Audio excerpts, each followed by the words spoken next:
ಪ್ರತಿ ವರ್ಷದಂತೆ 7 ವರ್ಷ ವಾರ್ಷಿಕೋತ್ಸವದ ಹಾಗೆ ಇವತ್ತು ಸಹಿತ ರಾಮಕೋಟಿ ಭಜನೆ 1 ದಿನಗಳ ಪರ್ಯಂತವಾಗಿ ನಿಲ್ಲದ ಭಜನೆ ರಾಮಕೋಟಿ ಭಜನೆಯನ್ನ ಎಲ್ಲಾ ಭಕ್ತಾದಿಗಳು ಸೇರ್ಕೊಂಡು ಇವತ್ತಿನ ದಿವಸ ಮಾಡ್ತಾ ಇದ್ದಾರೆ. ಬೆಳಗಿನ ಜಾವ 8 ಗಂಟೆಯಿಂದ ಸ್ಟಾರ್ಟ್ ಆಗಿದೆ. ಗುರುವಾರ ಬೆಳಗ್ಗೆ 8 ಗಂಟೆವರೆಗೂ ಸಹಿತ ರಾಮಕೋಟಿ ಭಜನೆಯನ್ನ ನೆರವೇರಿಸ್ತಾನೆ ಇರ್ತಾರೆ ಭಕ್ತಾದಿಗಳು. ಎಲ್ಲರೂ ಸಹಿತ ಆ ಕಾರ್ಯಕ್ರಮಕ್ಕೆ ಭಾಗಿಯಾಗಬೇಕಾಗಿ ವಿನಂತಿ. ಜೈ ಶ್ರೀರಾಮ್. ಎಲ್ಲ ಭಕ್ತಾದಿಗಳಿಗೆ ಹನುಮ ಜಯಂತಿ ಪ್ರಯುಕ್ತ ವಿಶೇಷವಾದ ಅಲಂಕಾರಗಳು, ಸೇವೆಗಳು ವೀರಪಲ್ಲಿ ಗ್ರಾಮದಲ್ಲಿ ನೆಲೆಸುವಂತಹ ಅಭಯಾಂಜನೇಯ ಸ್ವಾಮಿಗೆ ವಿಶೇಷವಾದ ಕರ್ನಾಟಕದ ಪ್ರಸಿದ್ಧವಾಗಿರುವಂತಹ ಪಂಜುರ್ಲಿ ಅಲಂಕಾರವನ್ನು ನೆರವೇರಿಸಿದ್ವಿ.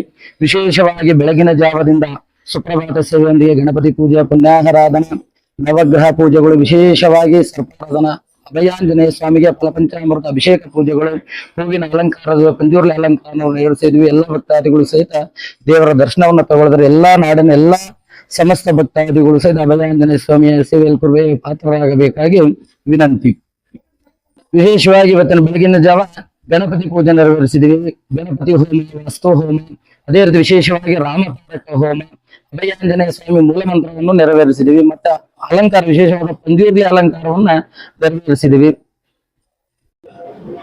ಜೈ ಶ್ರೀರಾಮ್. ಆಂಜನೇಯ ಸುತ ಫೌಂಡೇಶನ್ ವತಿಯಿಂದ ಈ ವರ್ಷ ವಿಜೃಂಭಣೆಯಿಂದ ಹನುಮ ಜಯಂತಿ ನೆರವೇರಿಸಲಾಗಿದೆ. ಅದೇ ಕ್ಷಣದಲ್ಲಿ ಈಗ ಒಂದು ನೂತನವಾಗಿ 2026 ಕ್ಯಾಲೆಂಡರ್ನ ಬಿಡುಗಡೆ ಮಾಡುತ್ತಿದ್ದೇವೆ. ಎಲ್ಲ ಭಕ್ತಾದಿಗಳಿಗೆ ಆಂಜನೇಯ ಸುತ ಫೌಂಡೇಶನ್ ಇಂದ ಧನ್ಯವಾದಗಳು. ಶ್ರೀರಾಮ ರಾಮ ರಾಮೇತಿ ರಮೇ ರಾಮೇ ಮನೋರಮೆ ಸಹಸ್ರನಾಮ ತತ್ತುಲ್ಯಂ ರಾಮನಾಮ ವರಾರಮೆ ఆపదాపహర్తారం ధాతారవం సర్వసంపదాం లోకాభిరామం శ్రీరామం భూయోర్ నమామ్యహం. భక్త మహాశైలందరికీ ముందుగా హనుమాన్ జయంతి శుభాకాంక్షలు.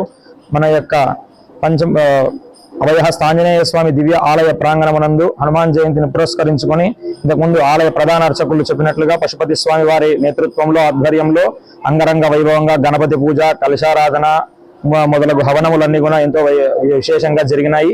అంతేకాకుండా పంచముఖ అభయహస్త ఆంజనేయ స్వామి వారికి కర్ణాటక సాంప్రదాయానికి ఎంతో ప్రీతిపాత్రమైనటువంటి పంజుల్లి అలంకారం కూడా చేరింది. ఎక్కడైనా హనుమత్ ఆరాధన చేస్తే ఆంజనేయ స్వామి వస్తాడో లేదో తెలియదు, కానీ రామనామం చేస్తే ఖచ్చితంగా ఆంజనేయ స్వామి వస్తాడు అనేది ప్రతీక. కాబట్టి రామతారక మంత్రం సంబంధించి హవనాలు, భజనలు ఎంతో వైశిష్టంగా జరుగుతున్నాయి. కాబట్టి విశేషించి భక్త మహాశులందరికీ ఈ రోజు చిన్న విషయం తెలియజేయండి ఏమనగా, రామరామణ సంగ్రామం జరిగే సందర్భంలో ఆ యొక్క గద్దలన్నీ కూడా సమావేశం పెట్టుకొని చెప్పుకున్నాయంట. ఏమని? ఒక ముసలి గద్దలన్నీ ఎవరైతే ఉన్నారో వారు హనుమ కొట్టిన వాళ్ళని తినండి, మరి వయసులో ఉండే గద్దలన్నీ కూడా రాముని వెంట ఉండే వానరులను కొట్టిన వాళ్ళని తినండి, రాముని చంపిన వాళ్ళు, రాముడు ఎవరినైతే చంపింటాడో వాళ్ళని ఎవరు ముట్టుకోద్దండి, సాయంకాలం కూర్చొని ప్రసాదంగా అందరం తీసుకుందాం.